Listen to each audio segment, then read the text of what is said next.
प्रमोद प्रेमी यादव हमेशा अपने गाने के माध्यम से जाने जाते हैं, हालांकि इनका गाना चर्चा में बना रहता है। तो मैं आज आपको बताऊंगा प्रमोद प्रेमी यादव के एक ऐसे गाने के बारे में जो अभी जल्द ही रिलीज किया गया है। और आपको बता दें, प्रमोद प्रेमी यादव कोई ऐसा दिन नहीं जाता है, हालांकि एक भी ऐसी डेट नहीं जाती है जिस दिन इनका गाना ना रिलीज हो। हालांकि मुझे लगता है हमेशा स्टूडियो में ही बिजी रहते हैं, क्योंकि अगर आप एक दिन भी अगर देखेंगे तो हर दिन प्रमोद प्रेमी यादव का 1 से 2 गाना सोशल मीडिया पे रिलीज होता है। और हालांकि इनका गाना लाजवाब होता है और इनके राइटर काफी अच्छे ढंग से इनके गाने को लिखते हैं। और आपको बता दें, प्रमोद प्रेमी यादव एक ऐसे गाने को लेकर मार्केट में उतर चुके हैं जो कि आप लोग अपने स्क्रीन पर इस गाने का थंबनेल देख सकते हैं। आपको बता दें, प्रमोद प्रेमी यादव सैड सॉन्ग भी काफी लाजवाब लेकर आते हैं। हालांकि आप लोगों ने इनका सैड सॉन्ग जरूर सुना होगा।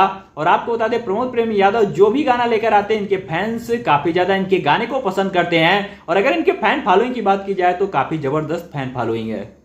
तो आप लोग भी जाइएगा, इनके इस गाने को सुनिएगा और हमें नीचे कमेंट बॉक्स में जरूर बताइएगा कि आप लोग को ये गाना कैसा लगा। अगर आपको हमारे वीडियो पसंद आई हो तो लाइक शेयर सब्सक्राइब करना बिल्कुल भी मत भूलिएगा।